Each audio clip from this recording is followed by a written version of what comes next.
PTI ने अपनी लिए जगह बनानी है एक ऐसे मौके पे मलिक साहब जहां पे हर तरफ से उनके लिए जमीन तंग की जा रही है।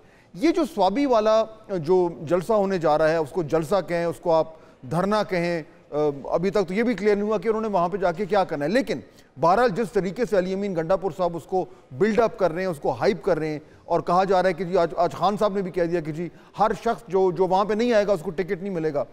स्वाबी में आके इनके पास क्या ऑप्शन है मलिक साहब? यानी एक इस्लामाबाद की तरफ एक और डिसाइसिव मार्च होगा, या बैठ के तकरीरें करके करारदादें पास करके और फिर घर चले जाएंगे? ऑप्शन उनके पास है क्या इस वक्त? शुक्रिया खान साहब। देखिए, बुनियादी बात तो ये है कि पॉपुलैरिटी और पॉपुलिज्म में मेरे नजदीक एक फर्क होता है। पॉपुलैरिटी आपकी होती है कि आप अपनी पॉपुलैरिटी को जो है वो वर्ष कर लेते हैं, उसको उससे आप फायदा उठा लेते हैं, आप हुकूमत पे चले जाते हैं, आप एक बड़ा ऐसा जो अचीवमेंट होती है आप उसको हासिल कर लेते हैं। पॉपुलिज्म में आप पॉपुलर तो जरूर होते हैं, लेकिन आपके रास्ते में रुकावटें होती हैं, आप उस पूरे सिस्टम के अंदर अपनी स्पेस नहीं पा रहे होते। और स्पेस ना पाने की जो वजूहत होती हैं वो ये होती है कि आप शायद जो है उस मुल्क के मरोजा जो निज़ाम होता है, सियासी निज़ाम, उसके अंदर अपनी जगह बनाने की पोजीशन में नहीं होते। अगर आप देखा जाए, जिसका भी जिक्र मारिया कर रही थी, ठीक है आप पॉपुलर हुए, ठीक है इमरान खान साहब जेल चले गए, उन्होंने जलसे भी कर लिए, जिन जिन चीजों को उन्होंने रोकने की कोशिश की, उन तमाम चीजों में आज तक पाकिस्तान तहरीक इंसाफ नाकाम होती चली गई। यानी उनके लीडर जेल चले गए, उन पर सख्तियां होती रही, सख्तियां कम ना हो सकी, उनकी पार्टी इक़्तिदार में ना आ सकी। वो दावेदार है कि हमारे पास सबसे ज्यादा अक्सरियत हमारे पास थी, लेकिन वो कन्वर्ट ना हो सकी हुकूमत के अंदर। तो मेरे ख्याल में इस वक्त तहरीक इंसाफ जो सबसे बड़ा मसला है वो यही मसला है कि पॉपुलिज्म तो उनकी पार्टी है, लेकिन आगे कैसे बढ़ना है, रास्ता कैसे निकलना है। सियासी जमातें जंग नहीं लड़ती फवाद साहब, सियासी जमातें अपना रास्ता बनाती हैं। या तो आप इनकलाब की तैयारी चला रहे होंगे, आपको ना पार्लियामेंट निजाम से कोई वास्ता है, ना अपने पार्लियामेंट में जाना है, ना अपने इलेक्शन लड़ना है, ना अपने हुकूमत संभालनी है। आप केपीके के अंदर हुकूमत रखते हैं, वफाक के अंदर आप अपोजिशन में बैठे हुए हैं। आप इनकलाबी जमात नहीं, आप सियासी जमात हैं। सियासी जमात अपने रास्ते बनाती है सियासतदानों के साथ मिलकर, कई रास्ते में जो रुकावटें होती हैं उनको हटा के, कहीं डायलॉग करके, कहीं आगे जाके, कहीं पीछे जाके। लेकिन तहरीक इंसाफ ने जो रवैया अख्तियार किया कि नहीं वो किसी बात को मानेंगे नहीं, पॉलिटिकल सिस्टम के साथ नहीं चलेंगे, लेकिन वो अपनी पॉपुलैरिटी की बुनियाद पर सारी चीजें जो है रोनते चले जाएंगे। अब देखिए स्वाबी का जलसा है, स्वाबी के जलसे में क्या फैसला करेंगे? इस्लामाबाद की तरफ आएंगे, हुकूमत नहीं आने देगी। अगर हुकूमत उनको इस्लामाबाद में आके कोई इतना बड़ा पावर शो नहीं करने देती तो अगेन पीटीआई के वर्कर्स के लिए जो है वो मायूसी होगी। फिर दूसरी बात जो एक तौसर बनाया जा रहा है कि जी खान साहब बस जो बाहर आने वाले हैं, बातचीत हो गई है।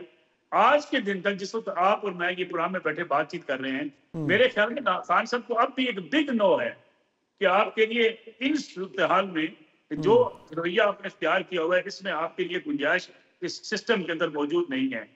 अब खान साहब का काम ये था, उनकी पार्टी का काम ये था कि वो इसमें से रास्ता बनाते।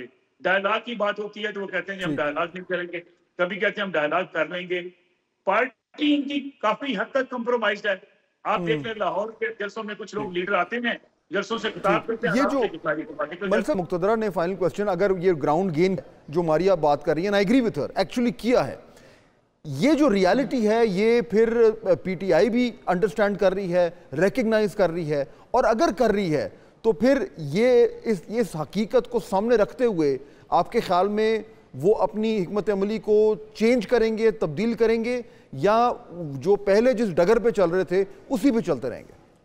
देखिए, मैं फार साहब एक मीडिया के स्टूडेंट होने की हैसियत से या तारीख के स्टूडेंट की हैसियत से मैं समझता हूँ कि पाकिस्तान की सियासी जमातों के किरदार को, पाकिस्तान की सियासी जो सोसाइटी हमारी उसके डायमेंशंस को, और आपकी जो मुक्तदरा है, इन तीनों को अगर आप स्टडी करके देखें, हमारी पॉलिटिकल पूरी एलीट कंप्रोमाइज्ड रही है, लेकिन हम इनकलाबी में बनते हैं।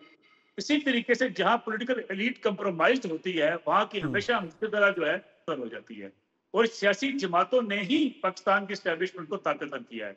अब वो ताकत की जब स्पेस अब दे चुके होते हैं, फिर आप सोचते हैं कि अगर फौरी रातों रात ये वापस मिल जाए, दुनिया में कभी ऐसा होता नहीं है। अब तीन तरीकों से उनको आप वापस ले सकते हैं, या आपकी परफॉर्मेंस बहुत बेहतर हो, या आप सियासी जमातें एक दूसरे को कबूल करें, एक दूसरे के साथ चलने के हवाले से, डायलॉग के हवाले से अपने दिल को खुला रखें। हमारे यहाँ वो भी नहीं होता। हमारे यहाँ तो एक जो पार्टी का रहनुमा होता है दूसरी को निकालने के चक्कर में होता है। तीसरी चीज जो होती है कि आप डायलॉग करते हैं, डायलॉग में लोगों को एंगेज करते हैं। हम तीनों चीजों पे आपकी पॉलिटिकल एलीट ने मार खाई है, जिसकी वजह से आज हम कहते हैं कि ये स्पेस कम होती चली जा रही है। ये स्पेस कम रहेगी फाज साहब जब तक सियासी जमातें एक दूसरे को गिराने के लिए किसी का कंधा इस्तेमाल करेंगी। ये उस वक्त स्पेस रहेगी जब तक आपका इंटेलेक्चुअल जो है वो कंप्रोमाइज रहेगा। और ये होता हुआ नजर नहीं आ रहा कि तमाम सियासी जमातें जो हैं वो आपस में एक वर्किंग रिलेशनशिप कायम करें ताकि जो फंडामेंटल्स हैं उसकी वजह कुछ अग्रीमेंट हो। मेरे ख्याल में ये गेम जो है अभी लंबी चलेगी। मैं आप दोनों का शुक्रिया अदा करना चाहूँगा।